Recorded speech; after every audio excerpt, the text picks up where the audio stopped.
गीता में भगवान श्री कृष्ण कहते हैं, कर्म वह फसल है जिसे इंसान को हर हाल में काटना ही पड़ता है। इसलिए हमेशा अच्छे बीज बोने चाहिए ताकि फसल अच्छी हो। जैसे समुद्र के पार जाने के लिए नाव ही एकमात्र साधन है, इसी प्रकार स्वर्ग के लिए सत्य ही एकमात्र सीढ़ी है और कुछ नहीं।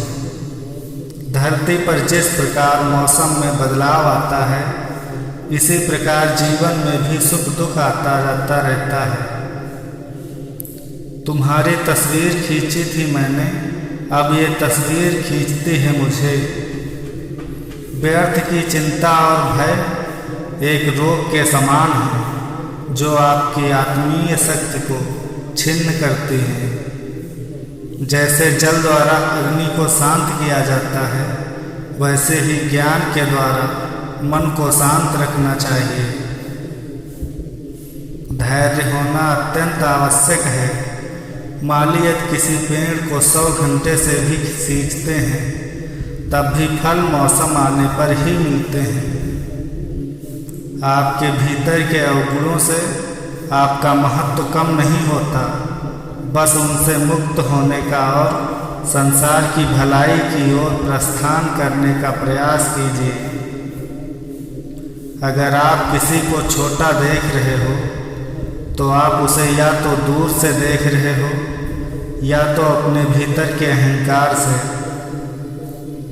कृष्ण कहते हैं, पेड़ कभी डाली काटने से नहीं सूखता, पेड़ हमेशा जड़ काटने से सूखता है। वैसे ही इंसान अपने कर्म से नहीं, बल्कि अपनी छोटी सोच और गलत व्यवहार से हारता है। सफलता पाने वाले भूत या भविष्य की बिना चिंता किए अपने वर्तमान को सुधारते हैं। यदि हार की संभावना ना हो तो जीत का कोई अर्थ नहीं होता।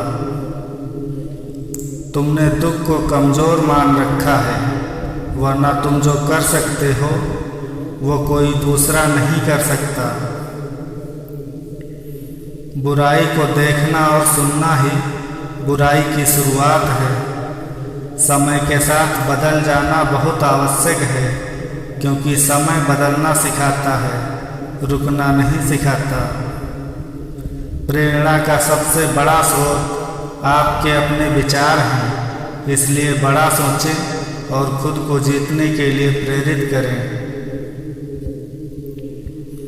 कर्मों का गणित बड़ा सीधा और सरल होता है। कर भला तो हो भला, कर बुरा तो हो बुरा। संसार का प्रेम वासना है, कृष्ण का प्रेम उपासना है। अच्छे कर्म करने के बावजूद भी लोग केवल आपकी बुराइयां ही याद रखेंगे। इसलिए लोग क्या कहते हैं, इस पर ध्यान मत दो, अपने कार्य करते रहो। कृष्ण कहते हैं, जो मिल रहा है तुम्हें वही तुम्हारे लिए बेहतर है। ये तुम नहीं जानते, पर देने वाला बखूबी जानता है। जो मनुष्य जीव पाकर भी श्री राधा कृष्ण का कीर्तन नहीं करता, वह दुर्बुद्ध मनुष्य मोक्ष की सीढ़ी पाकर भी उस पर चढ़ने की चेष्टा नहीं कर सकता। दुख भोगने वाला आगे चलकर सुखी हो सकता है, मगर दुख देने वाला कभी सुखी नहीं रह सकता।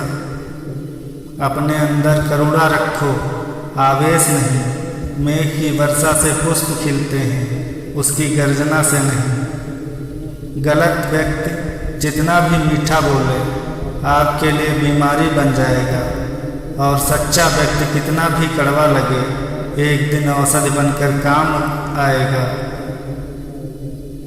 हर मर्ज का इलाज नहीं है दवा खाने में, कुछ दर्द चले जाते हैं सिर्फ मुस्कुराने से। जिस प्रकार एक दिया अपना प्रकाश कम किए बिना हजारों दियों को जला देता है, इसी प्रकार खुशियों को बांटा जाए तो खुशियाँ कम नहीं होती हैं। मन में क्रोध रखने की अपेक्षा उसे तुरंत प्रकट कर देना चाहिए। जैसे पल में जल जाना देर तक सुलगने से अच्छा होता है। अगर आपको कोई अच्छा लगता है तो अच्छा वो नहीं बल्कि अच्छे आप हो, क्योंकि उनमें अच्छाई देखने वाली नज़र आपके पास है। कभी भी किसी रिश्ते का गलत इस्तेमाल मत करना, क्योंकि रिश्ते तो बहुत मिल जाएंगे पर ज़िंदगी में अच्छे लोग बार बार नहीं आएंगे। रहने के लिए सबसे अच्छा स्थान किसी का हृदय है। जो जैसा कर रहा है करने दो। तुम्हारे कृष्ण भगवान ने तुम्हारे लिए तुम्हारी सोच से भी ज़्यादा बेहतर सोच रखा है। वक्त से हारा या जीता नहीं जाता, बल्कि सीखा जाता है। कमज़ोर तब रुकते हैं जब वे थक जाते हैं, और विजेता तब रुकते हैं जब वह जीत जाते हैं। अगर आपने हमारे चैनल को अभी तक सब्सक्राइब नहीं किया है तो जल्दी से कर लें, क्योंकि इसी तरह की वीडियो इस चैनल पर देखने को मिलेगी। जय श्री राधे, जय श्री श्याम।